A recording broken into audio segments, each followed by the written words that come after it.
Plato, Adam Smith, Isaac Newton, Albert Einstein. Did you ever notice something common amongst all of them? Well, yes, they are just some of the most famous geniuses that have pioneered much of what we know and what we have been taught of today.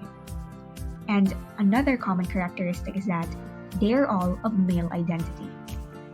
Hi, I'm Bianca. Today, let me walk you through one of the most iconic intellectuals of the 20th century, whose philosophy has enlightened society and much of the feminist movements we have today. She is Simone de Beauvoir, born in the 9th of January 1908 at Paris, France. She is a well-known French writer and thinker, an existentialist philosopher, political activist, feminist, and social theorist. She was raised in a middle-class family and she was a precocious and intellectually curious child from the beginning.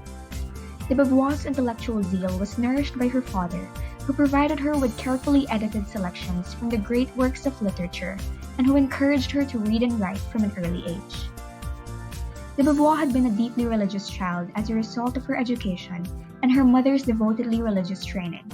However, at the age of 14, she had a crisis of faith and decided definitively that there was no God. She remained an atheist until her death, and her rejection of religion was followed by her decision to pursue and teach philosophy. She studied mathematics, literature, and languages at different Catholic private institutions, and finally attended France's most esteemed university to study philosophy. In 1929, she passed her agrégation in philosophy, a highly competitive postgraduate examination. Here, she met Jean-Paul Sartre, beginning a lifelong association with him. The jury for the agrégation narrowly awarded Sartre first place instead of de Beauvoir, who placed second. But at age 21, she was the youngest person ever to pass the exam, and later on became the youngest philosophy teacher in France. Jean-Paul Sartre was mostly known for existentialism. He and de Beauvoir remained intellectual and romantic partners until his death in 1980. This couple believed that humans are born free without the intervention of a divine plan. De Beauvoir wrote novels, essays, biographies, autobiographies, and monographs on philosophy, politics, and social issues. In one of her famous works, The Ethics of Ambiguity, she asserts that we humans create our own life's essence and meaning through our choices and actions. Although, unlike other existentialists, she innovated and formed her own argument that existentialism must refrain from absolutely defining morality for people who are ultimately free to make their own decisions. She quoted, "A freedom which is only interested in denying freedom must be denied." This means that realizing one's own freedom does not negate others' ability to do the same. In fact, the freedom of others is required for our own freedom to be preserved. As de Beauvoir sought to find her own purpose, she began to question. If everyone deserves to freely pursue meaning, why was she restricted by society's ideals of womanhood? Despite her excellence in writing and teaching, she struggled to be taken seriously by her male peers. This led de Beauvoir to embark on her greatest contribution to philosophy, her revolutionary magnum opus, The Second Sex. Published in 2 volumes in 1949, this work immediately found both an eager audience and harsh critics. It was so controversial that the Vatican put it on the index of prohibited books. At the time The Second Sex was written, feminism was not yet widely discussed as a pressing social issue. So, what is this magnum opus about? This book reflects how she has turned the existentialist mantra that existence precedes essence into a feminist one. Thus, the philosophy of existential feminism emerged as evidence in one of her most famous and thought-provoking lines in this book. And I quote, "One is not born, but rather becomes a woman." She meant that the roles we associate with women are not given to them in birth by virtue of their biology, but rather are socially constructed. Women are taught what they're supposed to be in life, what kind of roles they can or can't perform in virtue of being the second sex. De Beauvoir defines women as the second sex because women are defined in relation to men, that is, the general gender. She pointed out that Aristotle argued women are female by virtue of a certain lack of qualities, while St. Thomas referred to women as imperfect man and incidental being.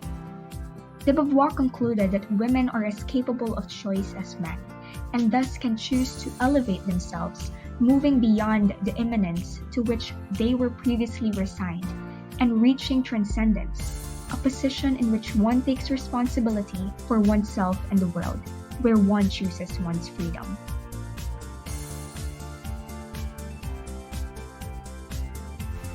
So, what can we say about her ideas? Like our life's meaning, gender is not predestined. Today, we might express this idea using the distinction between sex and gender, where one's sex is just a biological fact, as in the body one is born with, but one's gender identity, as in the way one is brought up to interpret and live that body, is socially constructed. I would like to share a conversation I had with my 11-year-old brother just recently. I asked him, which is better, a man or a woman? I was delighted by how he said that both are equally good, but I was surprised of how he described each one's specialization. He firmly expressed that man is in charge of working and providing for the family, while the woman is in charge of serving, and he specifically added examples such as cooking, cleaning, and babysitting. This proves that de Beauvoir's argument 71 years back when she published this book can still be noted as a prevailing perception of women today. In simple terms, women were not inferior in birth, but because they were assumed to be and were subjected to inferior conditions, they did become inferior with time. However, I just have two arguments to make in regards to some of de Beauvoir's ideas on her feminist theory. First was her somehow negating this position on motherhood that was reflected in the text. Yes, it is true that women are often expected to only carry the responsibilities of a wife and a mother.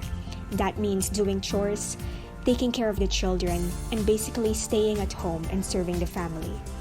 And I do agree with her that this kind of notion of women should be abolished, because I feel that they deserve to be given the chance to go beyond their household responsibilities if they wish to. But what I don't agree with is how de Beauvoir writes that motherhood left women riveted to her body like an animal and made it possible for men to dominate her. She regarded a woman's decision to marry and have children as selling oneself into slavery, which I think degraded the very essence of motherhood. The text went on and on to women being like men, but failed to explore the uniqueness of being a woman. If you come to think of it, the origin of a child is a mother, a woman, and this is perhaps just one of the things that makes a woman, more so a mother, unique and essential.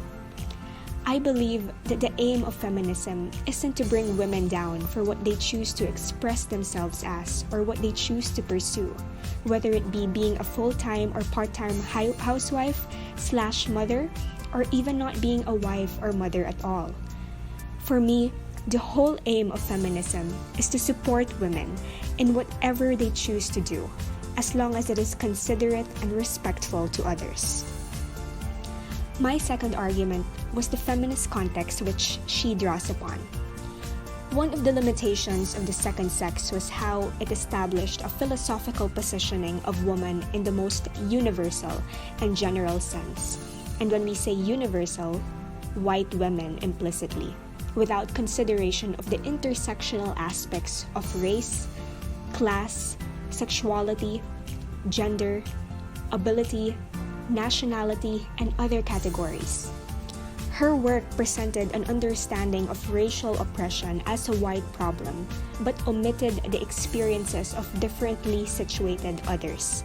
For instance, women of color, Muslim women, or other women part of the LGBT community who are experiencing harsh racism and sexism in society. I personally think that the second sex is mostly influential only in the development of white feminist standpoint. It silences the complexities and differences. It refuses to acknowledge that one becomes a woman in ways that are more complex than in simple opposition to men. That one may also become a woman in opposition to other women. Intersecting axes of oppression shape both the individuals and groups, and need to be analyzed to obtain a richer and more complex vision of experience. Thus, I believe that the key is not mere feminism, but intersectional feminism, which acknowledges how different forms of discrimination intersect with and amplify gender-based discrimination to critically ensure that all women reap the benefits of feminism. So to recap, we have discussed Simone de Beauvoir's personal life, her magnum opus, The Second Sex, that talks about existential feminism, and lastly, some of the limitations of this work in relation to motherhood and intersectional feminism. Hoping you gained something from the life and works of this revolutionary thinker. Thank you for listening.